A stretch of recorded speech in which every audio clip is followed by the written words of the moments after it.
content is relevant to some degree. I spend a lot of time, for example, analyzing literature on violent video games and aggression among boys. And the link between violent video games and aggression is pretty damn minimal. What appears to be the case is that more aggressive boys like more aggressive video games. And there's not much of a causal loop there. So, and the reason I'm bringing that up is to indicate that content of what's being delivered on the cell phone might not be the primary problem.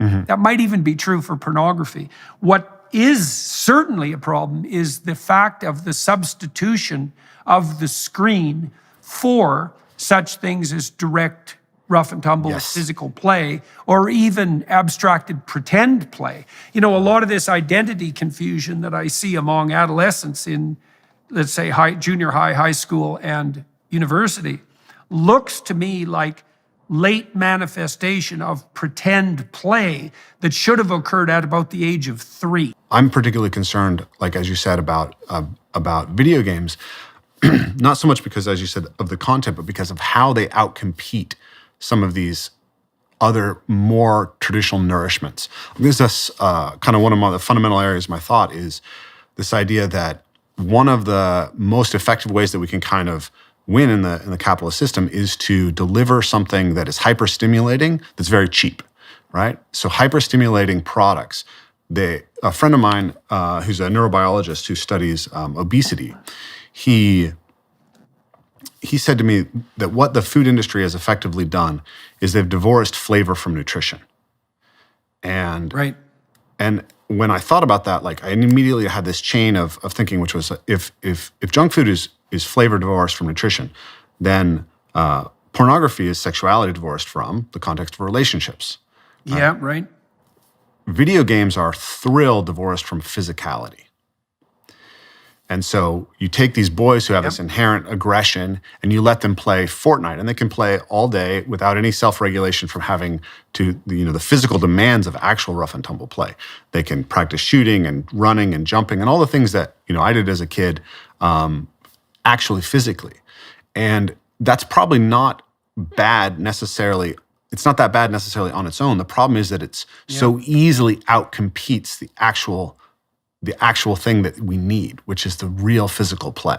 Yeah, well, I saw that just recently this week. I was out with some young people, relatives of mine, and I hadn't met them for years. And we were in a social situation for about 45 minutes, sitting around a couch and some living room chairs around a fireplace after dinner. And one of them was 13 and the other was 21. And they were just on their cell phones the entire time, the whole time. Yeah.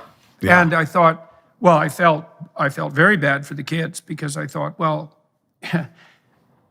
first of all, I thought, it's like, what the hell are you doing? There's 5 of us around the fireplace and you're on your phones, completely engrossed in them. And I don't know what you're doing on your phone, but whatever you're doing, you're not being here now with actual people. Yeah, absolutely. And I think their whole lives are like that, and part of the reason kids are so confused about their identity is because their identity is never played out in the actual world. They're in these virtual delusions. Because what you're describing is actually a kind of delusion, right? It's an artificial world that isn't properly mapped onto the real world. So delusional landscapes of entertainment. And that certainly is the case for pornography. Yeah. So this kind of gets to the center of my message, like, I think that in order to address the meaning crisis, we actually have to kind of invite people back into their body, and that there are fundamental reconnections that we have to make with the world. We have to renew that relationship with the world. So we've been talking a lot about the rough and tumble play, and I think of that as one of like 4 fundamental, let's say 5 fundamental connections we have with the world, and those are kind of the internal connections within the self, the body. To itself, the body, mind, spirit, emotional aspects. So I think of it as like the somatic and structural layer. And then there's the body to the environment, how we move through the world. And that's parkour, or gymnastics or track and field. But parkour, I think, is the most kind of profound expression of it. It's the closest to the sort of exploratory locomotor play that you find in every culture, and and really in all other animals almost. And then you have the object manipulation. Human beings, of course, are tool-using animals. So right away, kids want to play with sticks and balls and ropes and manipulate them and put them in their mouths when they're little and figure them out. And then there's other people, which is the rough and tumble aspect that we've talked about. And then the last is, I think all of those things put us in relationship to something transcendent. When we go out and we do parkour in nature and we work with people, there's an emergent spirit that you can experience. There's a sense of the broader things that you're embedded within. And that in order to cultivate wisdom, we actually have to get all the way down into the body, all the way into, like our friend John Vervaeke would say, that those lower 3 Ps of knowing, the participatory, perspectival, and procedural, those have to be played out through embodied practices. And so that's at the center of it. We are tempted all the time by these hyper stimulating products that are designed to kind of grab onto those areas of the brainstem that that evolved to be rewarded, and direct that behavior into something that isn't what we evolved with. And to recover the wisdom, I think we have to go back to those body practices. So can let me ask you some practical questions, because a lot of people who are listening, they might not even know how to initiate play. Like people have asked me to write a book on parenting, One of the problems I have with that is, well, I don't have little kids anymore. And so I kind of forget what I know, It was never exactly explicit. Now, I was very fortunate when I was a kid because both my mother and my father paid a lot of attention to me.